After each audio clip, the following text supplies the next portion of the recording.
You're born in a hole in the snow. It's cramped, dark, and cold. Your mom is curled around you and your siblings, but she's exhausted. She's been running on empty stomach for weeks, hunting, digging this den, and keeping herself alive long enough to get you here. The wind howls outside, and the snow presses in on all sides, but you don't notice yet, and that's because you're totally blind. Your only instinct is to crawl closer to your mom and fight for the best spot. You're already competing with your siblings, even though none of you can stand yet. You're small and at the bottom of the Arctic food chain, and you have no idea that it's only going to get worse from here. Your so-called family looks like this. There's one alpha pair, your mom and your dad, and they run the whole show. Your dad is the dominant male, and he's in charge of protecting the pack's territory, leading the hunts, and making sure no one steps out of line. Your mom is the lead female. She raises the pups and holds just as much authority as your dad when it comes to keeping the pack together. Then there are the subordinates, 3 other wolves. They're adults, but they're not in charge. They're the hunters and babysitters, doing whatever your parents tell them to do. They don't eat until the alphas have had their fill, and they stay in the pack because it's safer than being out in the Arctic alone. The pack has a strict pecking order, and you're at the very bottom of it.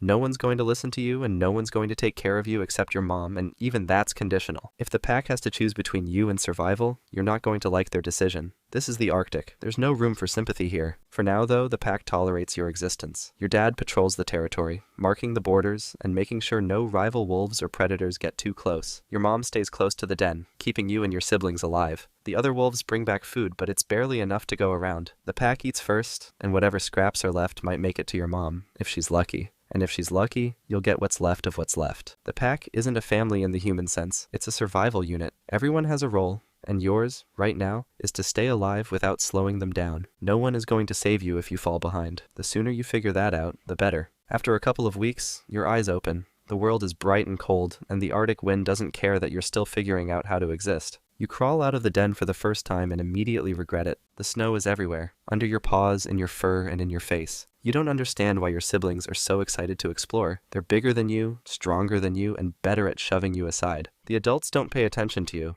They're too busy doing important things like scanning the horizon for threats or returning from hunts with scraps of meat. You're still entirely dependent on your mom, but she's got 4 mouths to feed and barely enough food to do it. The pack eats first, and the scraps are picked clean before you even get a sniff. You try to chew on frozen bones, but it's more effort than it's worth. When the pack moves, you follow, even though you're not built for it yet. Your legs are weak, your paws sink into the snow, and you fall behind constantly. Your mom stops to nudge you forward, but it's not kindness, it's practicality. A dead pup is a waste, and the pack can't afford to waste anything. Every time she pushes you forward, you feel smaller and weaker. You start to understand that no one is going to carry you. Eventually, the pack decides it's time for you to learn the basics of survival. They take you and your siblings out to watch the adults hunt. You don't get an explanation. You're just expected to watch and figure it out. The first target is a hare. The adults spread out, silent and deliberate, while you and your siblings stay behind. You're supposed to stay quiet, but you're hungry, impatient, and bad at following orders. The hare hears you before anyone moves, and it bolts. Your dad glares at you, and your mom doesn't even look in your direction.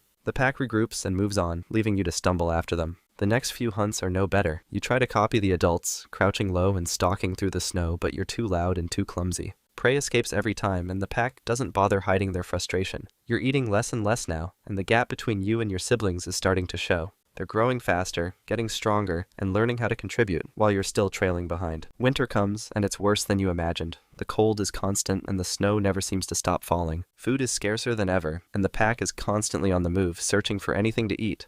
You're forced to follow, even when your legs are numb and your stomach feels like it's caving in on itself. The adults manage to bring down a caribou one day, but by the time you get there, it's nothing but bones. You gnaw on what's left, trying to convince yourself you're full. The pack doesn't slow down. You keep moving, even though every step feels like it might be your last. The nights are the worst. The pack huddles together for warmth, and you're shoved to the outside. The wind cuts through your fur, and you shiver until morning. You start to wonder if you'll ever feel warm again. By the time spring returns, you've survived your first year, but barely. You're bigger now, but so is everyone else, and you're still at the bottom of the hierarchy. The new pups arrive, and they take your place in the pack. Your mom is too busy with them to care about you anymore. The adults push you aside when food is scarce, and you're left with nothing most days. Your dad, the alpha, starts to see you as a threat. You're not much of one, but he doesn't take chances. Every time you try to eat, he shoves you back. Every time you get too close to the new pups, he growls. It's not subtle. You're not wanted here. One day, the pack moves without you. You watch them disappear into the distance and realize they're not coming back.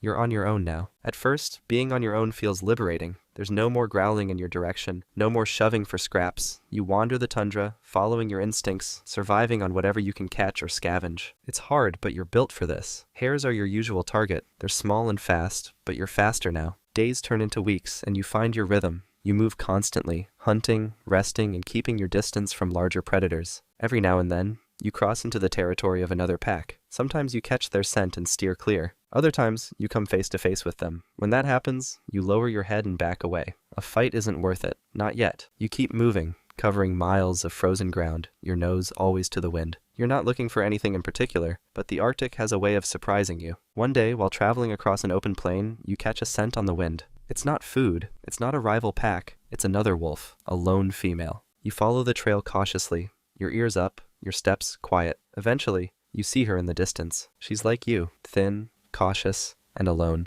You approach slowly, careful not to seem like a threat. She doesn't run, and that's a good sign. The two of you circle each other, sniffing, sizing each other up. Neither of you has much to offer, just survival skills and the stubbornness that's kept you alive this long. It's not a romantic story, but out here that doesn't matter. You're both alone, and the Arctic is a lot easier to face with someone by your side. You start traveling together. At first, it's awkward. Two wolves used to being on their own, but over time you learn how to work as a team. Hunting becomes easier with the two of you. You take down larger prey, sharing the kills and eating more than you've eaten in months. You take turns watching for predators while the other sleeps. Slowly, you stop feeling like a lone wolf. As the seasons pass, the two of you settle into a routine. You wander the tundra together, hunting, resting, and marking a small territory of your own. Then one spring, everything changes. Your mate gives birth to 3 pups in a den she dug out in the snow while you were out hunting. The responsibility feels heavy, but it also feels right. You teach the pups how to walk, how to play, and eventually how to hunt. You lead them across the tundra, showing them where to find food and how to survive. It's hard work, but it's worth it. Your little pack is growing stronger every day. Life as the leader of your pack is relentless. Every day is a struggle to find food, protect your territory, and keep your pups alive. You hunt tirelessly, leading the charge against caribou, chasing down hares, and scavenging whatever you can to feed your family.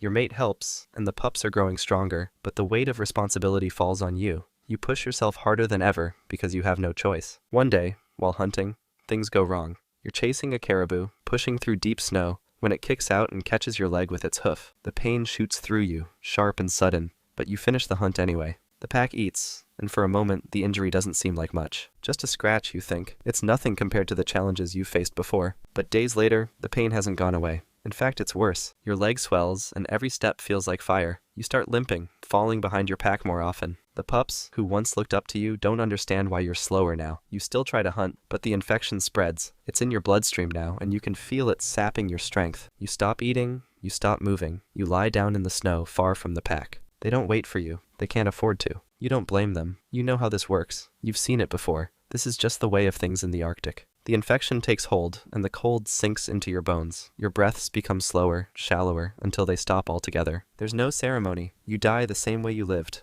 alone in the vast, unrelenting wilderness. The Arctic doesn't notice. The Arctic doesn't care. It just keeps going, and so will your pack. Hunting, surviving, and carrying on without you. The cycle continues. The Arctic always wins.